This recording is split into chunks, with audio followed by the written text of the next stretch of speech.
مانسہرہ میں اہل سنت اور اہل تشیع ایک ہی مسجد میں نماز ادا کرتے ہیں، نہ کوئی کسی کو کافر کہتا ہے اور نہ کوئی خارجی۔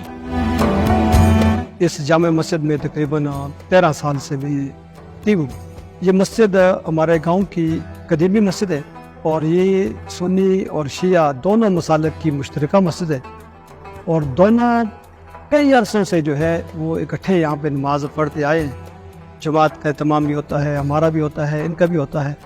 تو کم از کم 13 سال میں اپنی گارنٹی دیتا ہوں، 13 سال سے یہاں پہ کوئی ایسی نہ کوئی اخبار واقعہ نہیں ہوا۔ ہماری غم میں ہماری خوشی ایک ہے، تو پورے پاکستان کے اندر بھی اگر اس طرح کا ماحول بن جائے تو پاکستان امن کا گہوارہ بن سکتا ہے۔ میری پیدائش کے پہلے کی یہ مسجد بنی ہوئی الحمدللہ، اور میں دیکھتا آیا ہوں یہاں پر دونوں مسلک کی جماعت بھی ہوتی ہے اور نماز بھی دونوں مسلک والے اپنے ٹائم پہ مقرر ٹائم پہ پڑھتے ہیں، اور الحمدللہ ثم الحمدللہ نہ ادھر ایسا کوئی واقعہ ہوا ہے کہ آپس میں کچھ مطلب فرقہ واریت کے اوپر کوئی بات ہوئی ہو یا کوئی بھی اس طرح کا معاملات ہوئے ہو۔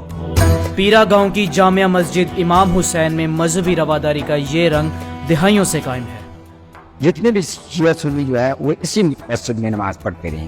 اب کئی عرصے ہوا ہے کہ یہ مختلف علاقے میں چھوٹی چھوٹی لوگوں نے اپنی مسجدیں بنائی ہیں، وہاں پہ آبادی بھی زیادہ ہو گئی تھی، لیکن اختلاف نہیں تھا، کسی اختلاف کی بنیاد پر وہ مسجد کو بنانا نہیں ہے۔ یعنی جس طرح آبادی بڑھتی گئی، لوگوں کی ضروریات بڑھتی گئی، لوگوں کو وہ آنے میں دشواری ہوتی گئی، تو لوگوں نے اپنی جگہ جگہ مسجدیں بنا لی۔ حیران کن بات یہ ہے کہ اہل سنت کے امام مسجد اہل تشیع امام مسجد کے شاگرد ہیں۔